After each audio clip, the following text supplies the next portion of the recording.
ಬೆಂಗಳೂರಿನ ಹೃದಯ ಭಾಗದ ರಸ್ತೆ ಕೂಗಳತೆ ದೂರದಲ್ಲೇ ಅಧಿಕಾರ ಕೇಂದ್ರವಾದ ಜಿಬಿಎ ಕಚೇರಿ. ಇಷ್ಟಿದ್ದರೂ ತಿಂಗಳುಗಟ್ಟಲೆ ಬಾಯ್ತೆರೆದು ಮೃತ್ಯುಕೂಪವಾಗಿ ನಿಂತಿತ್ತು ಈ ಮ್ಯಾನ್ಹೋಲ್.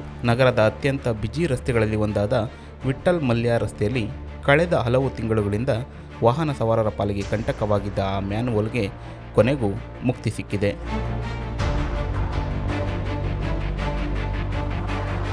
ಜಿಬಿಎ ಅಧಿಕಾರಿಗಳ ಉದಾಸೀನತೆಯಿಂದಾಗಿ ಸವಾರರು ನಿತ್ಯವೂ ಜೀವ ಕೈಯಲ್ಲಿ ಹಿಡಿದು ಸಂಚರಿಸುವಂತಾಗಿತ್ತು. ಕಂಠೀರವ ಕ್ರೀಡಾಂಗಣದ ಪಕ್ಕದಲ್ಲಿರುವ ಐಟಿಸಿ ಹೋಟೆಲ್ ಮುಂಭಾಗದ ಈ ರಸ್ತೆಯಲ್ಲಿ ಸಂಭವಿಸಬಹುದಾದ ದೊಡ್ಡ ಅನಾಹುತದ ಬಗ್ಗೆ ದ ಫೆಡರಲ್ ಕರ್ನಾಟಕ ಸವಿವರವಾದ ವಿಡಿಯೋ ವರದಿ ಪ್ರಕಟಿಸಿತ್ತು.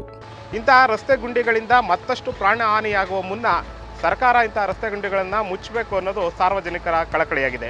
ಕೇವಲ ಬ್ಯಾರಿಕೇಡ್ ಇಟ್ಟು ಜವಾಬ್ದಾರಿಯಿಂದ ನುಣುಚಿಕೊಂಡಿದ್ದ ಅಧಿಕಾರಿಗಳ ಮೌನವನ್ನು ಪ್ರಶ್ನಿಸಿತ್ತು. ಸಾರ್ವಜನಿಕರ ಹಿತದೃಷ್ಟಿಯಿಂದ ಕೂಡಲೇ ಈ ಗುಂಡಿಯನ್ನು ಮುಚ್ಚುವಂತೆ ಆಗ್ರಹಿಸಿತ್ತು. ವರದಿಯ ಪ್ರಖರತೆಗೆ ಎಚ್ಚೆತ್ತ ಜಿಬಿಎ ಅಧಿಕಾರಿಗಳು ಮ್ಯಾನ್ಹೋಲ್ ಅನ್ನು ಸಂಪೂರ್ಣವಾಗಿ ಮುಚ್ಚುವ ಮೂಲಕ ಸುಗಮ ಸಂಚಾರಕ್ಕೆ ಅನುವು ಮಾಡಿಕೊಟ್ಟಿದ್ದಾರೆ.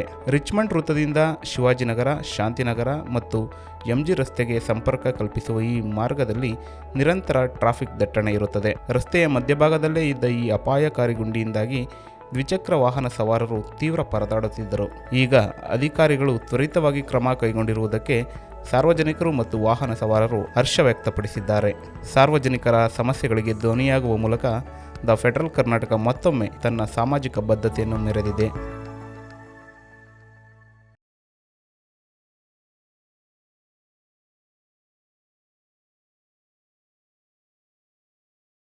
ಹೆಚ್ಚಿನ ಸುದ್ದಿ ಅಪ್ಡೇಟ್ಗೆ ಈಗಲೇ the federal Karnataka YouTube page ಅನ್ನು ಸಬ್ಸ್ಕ್ರೈಬ್ ಮಾಡಿ.